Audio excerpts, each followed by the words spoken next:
วันที่25 กรกฎาคม 2026 สหายพลโทวงศ์สร อินป่านพิมพ์คณะเลขาธิการศูนย์กลางพรรครองรัฐมนตรีกระทรวงป้องกันประเทศหัวหน้ากรมใหญ่การเมืองกองทัพประชาชนลาวหัวหน้าคณะปฏิบัติงานพิเศษรัฐบาลแห่งสาธารณรัฐประชาธิปไตยประชาชนลาวพร้อมคณะได้เดินทางเข้าร่วมกองประชุมประจำปีครั้งที่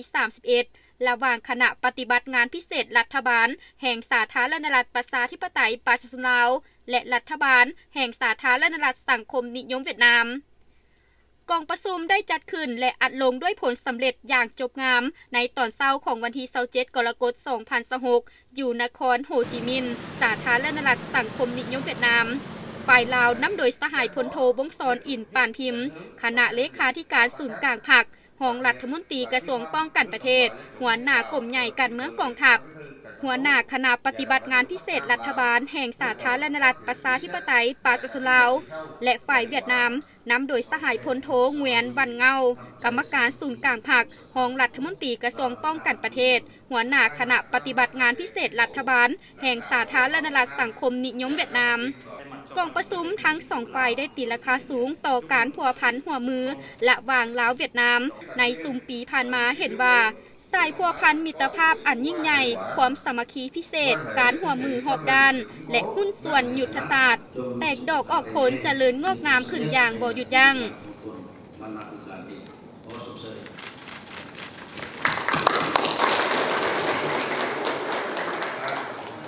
พร้อมกันนี้กองประชุมสองฝ่ายได้สรุปตีราคาคืนถึงหมากผลแห่งการผัวพันหัวมือช่วยเหลือซึ่งกันและกัน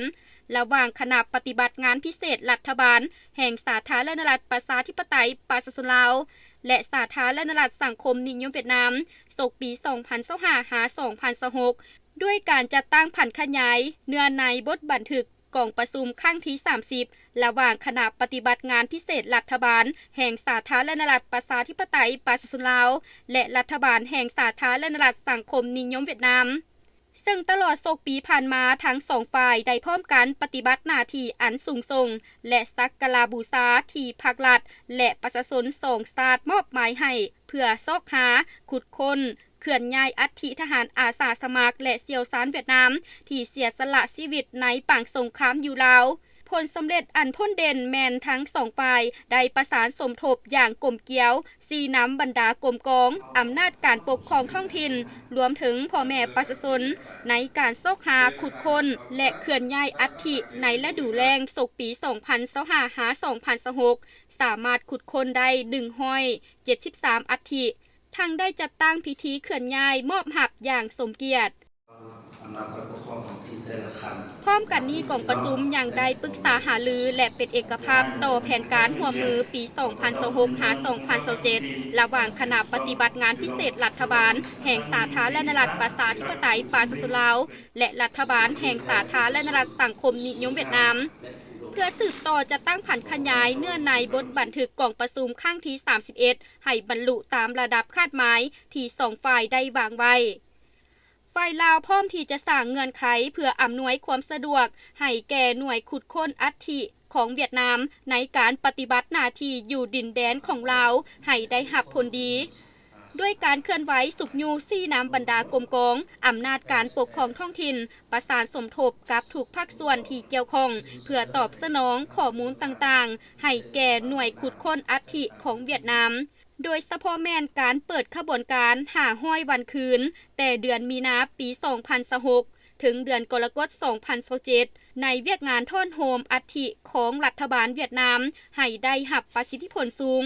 สืบต่อประสานในการย่องยอให้แก่บรรดากรมกองร่วมหมู่และบุคคลทั้งสองฝ่ายที่มีผลงานดีเด่นประกอบส่วนเข้าในเวียกงานขุดค้นอัฐิทหารอาสาสมัครและเสี่ยวซานเวียดนาม